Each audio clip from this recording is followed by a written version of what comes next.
Hello, it's day 9 of 30 days with mental health problems. I got woken up with a start, so I'm a bit today. But today I was going to talk about suicide, which is quite a controversial topic because of the different thoughts that are associated with suicide.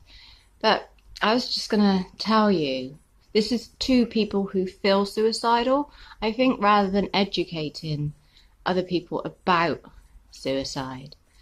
So when I was trying to get help from the mental health services, and I was being thrown around like a hot potato from assessment to assessment, and after I'd upset the private mental health people, I didn't know where to go. I didn't know what to do.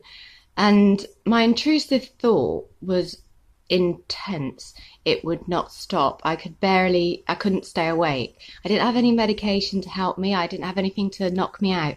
And it was intense. I was too scared to leave the house because I thought someone might trigger it and I might jump off a bridge or something. I might go and do that. Because I've tried to commit suicide in the past, so I know I'm capable of it. And that makes it scarier. It does. When you know what you're capable of, it makes things scarier. So I was oh my God, who do I speak to? Who do I speak to? Where do I go? I don't know what to do. I need a person in front of me. I need someone to help me. Where do I go? So I Googled it. I went on Google to see what was available, and I came across an organization called Maytree. And they let suicidal people stay with them for 3 or 4 days. It's like a bed and breakfast. It's got a garden. It's free and it's a voluntary organization. So trained mental health professionals are putting their spare time into being at this sanctuary, so a suicidal sanctuary. And there are other guests there. So you have people who understand how you're feeling to speak to alongside mental health professionals 24 hours a day. So I was like, I need to phone them. I need to phone them because I can't, I'm too scared to leave the house right now.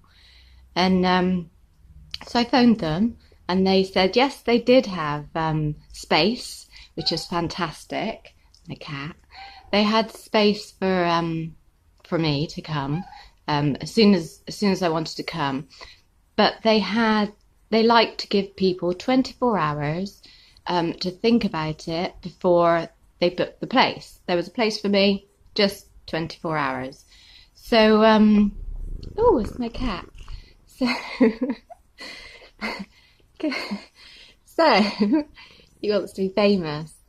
So, I said, what? That's brilliant. So that's brilliant. 24 hours, it's fine. That's wonderful. So,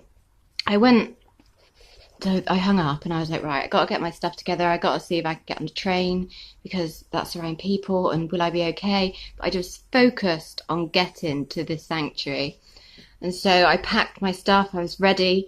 And then I thought, right, now I'm going to like relax. It's there. It's there. I've got the safety net. It's there and it's ready for me to fall.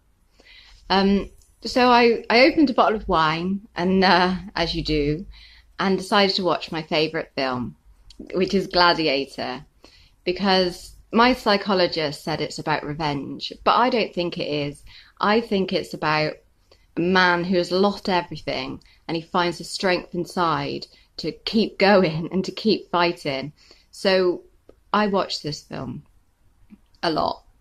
So after I watched it, I went on Twitter and I just like tweeted Russell Crowe saying, when I feel lost and alone, I always watch Gladiator, and you've just accompanied me in bed with a bottle of wine, as you do, because you can say whatever you like on Twitter, can't you? Really, to anyone you like. And I was like, oh, there, I can sleep. I can sleep now. Tomorrow they'll phone me and I'll be able to go there. This would be fantastic. Someone will hear me. Someone, they heard how distressed I was. They could hear it. They saw me. That's all I wanted, was someone to recognise, rather than being thrown around like hot potato with the NHS or dismissed by the private people.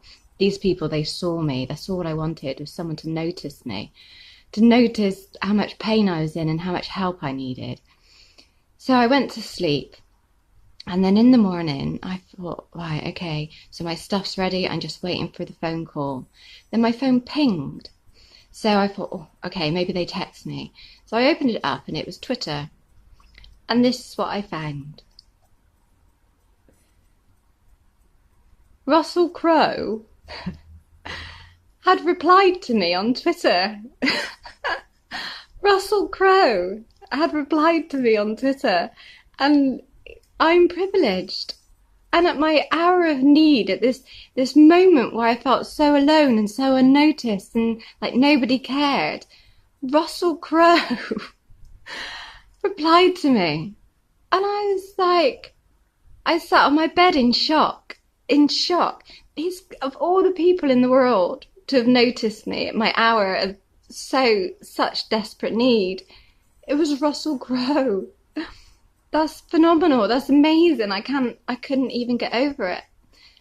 And as I sat on my bed in shock, the Maytree phoned me and they said, do you still want to come to the sanctuary? And I said, you would not believe what's happened. I think I'm going to be okay for a little bit longer, you know? I think I'll be okay.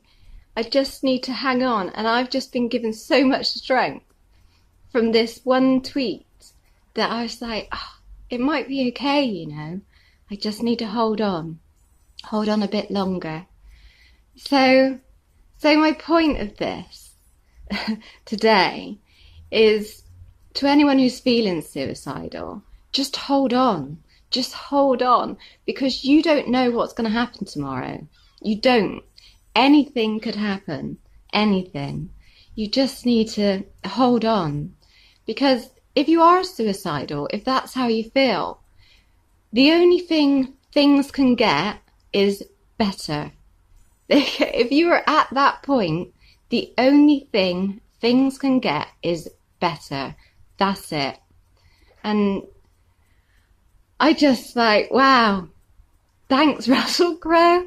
Thanks for noticing me out of all of your millions of followers, all your so many texts. Thank you so much. And everyone else, please hold on. Please hold on. Because if you have enough pain in your heart to feel suicidal, if you're that caring and you hurt that much, you are a good person. You are a wonderful person. Only good people can feel pain. Because it's the assholes that feel nothing. And we can't let them win. So hold on. You don't know what will happen tomorrow. Neither do I, but I'll tell you tomorrow when I come back. Have a nice day.